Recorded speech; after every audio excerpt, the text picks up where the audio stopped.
"You're not your father," they mocked the black teen, but she fixed the engine in minutes and left them speechless. The buzzing lights of Peterson Motors HQ illuminated the high-tech workshop, where some of the most skilled engineers in California worked on top-tier performance engines.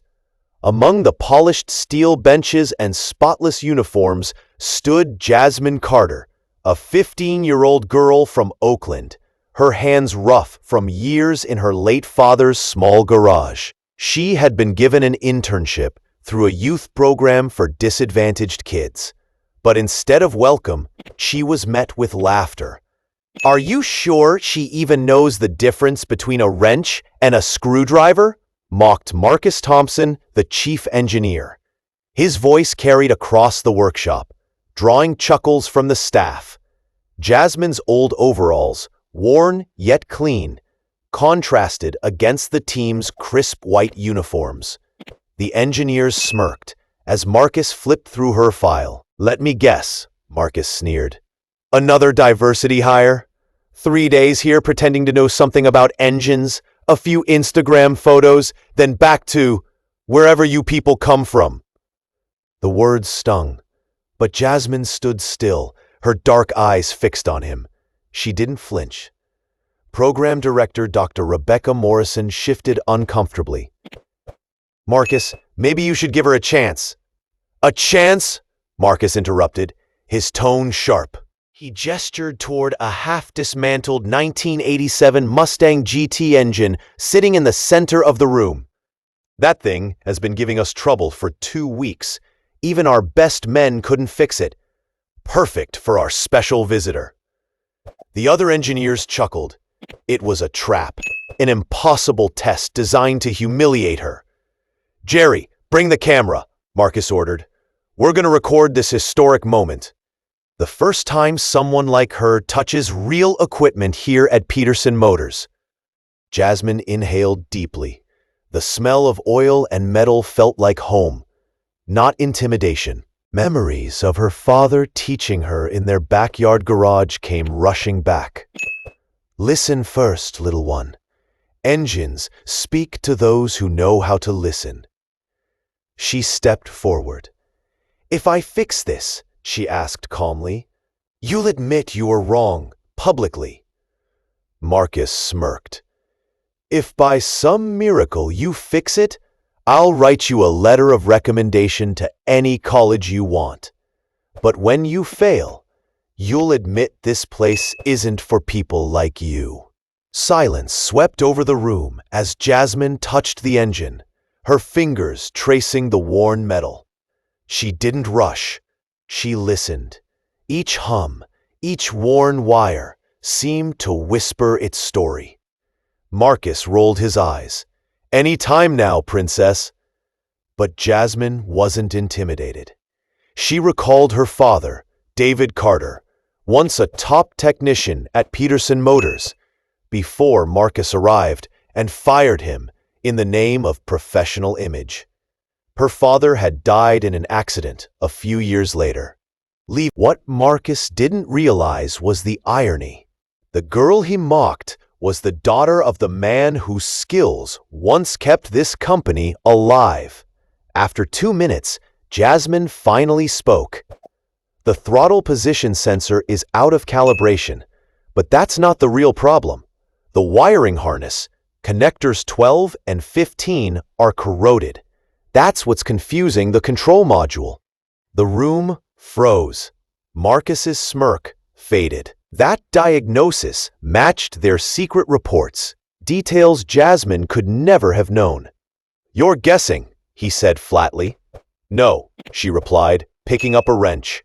"I'm telling you what's wrong." Her hands moved with precision, unbolting, checking, rewiring.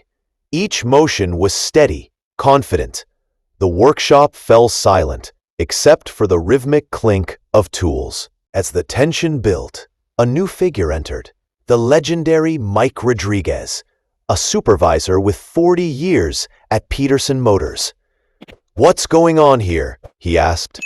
"Just letting the girl from the social program play around," Marcus said with a fake smile. Mike watched Jasmine's work. His eyes widened. "That's not playing, that's skill." Marcus scoffed. "She's just lucky." "No," Mike said firmly. "In 40 years, I've seen maybe half a dozen people diagnose wiring harness oxidation by sight. This kid just did it in 5 minutes." The room shifted. Respect began to replace mockery. Jasmine's hands didn't stop moving, but her voice, calm and steady, cut through the silence. "Mr. Rodriguez, did you know my father, David Carter? He worked here until 2021. Mike froze. His jaw tightened. David Carter was the best technician this company ever had, and Marcus fired him. Gasps filled the workshop. Engineers exchanged uneasy glances. The truth had surfaced like a buried secret. Jasmine finally looked at Marcus. "My father told me about you, how you fired people who knew more than you ever would." Sweat glistened on Marcus's forehead. His arrogance cracked. Jasmine adjusted the final components. Did anyone recalibrate for altitude? The engineers looked at each other, confused. Mike's eyes widened again. Altitude calibration. Of course, this engine came from Denver. No one had even considered it. Jasmine adjusted the parameters with surgical precision. Finally, she stood back. "Start it." Mike turned the key. The Mustang's engine roared to life, smooth, powerful, flawless. The sound silenced every doubt in the room. The engineers stared in disbelief. Weeks of their failed attempts, undone by a teenager in less than an hour. Marcus's face drained of color. His humiliation was complete. Mike turned to him, voice booming. "You tried to humiliate her. Instead, she just proved more skill in one afternoon than your team has in months. This is the daughter of David Carter, the man you disrespected, and she carries his legacy." Jasmine wiped her hands calmly, her face glowing with quiet triumph. "You said I'm not my father. You're right. I'm his legacy, and I'll go further than you ever imagined." The video of the incident, secretly recorded by Dr. Morrison, spread online like wildfire.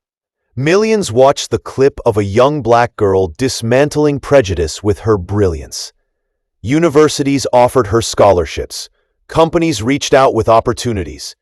She became a symbol, not of diversity quotas, but of raw talent, passion, and resilience. As for Marcus, his arrogance cost him everything. He was forced to issue a public apology. His reputation as chief engineer crumbled.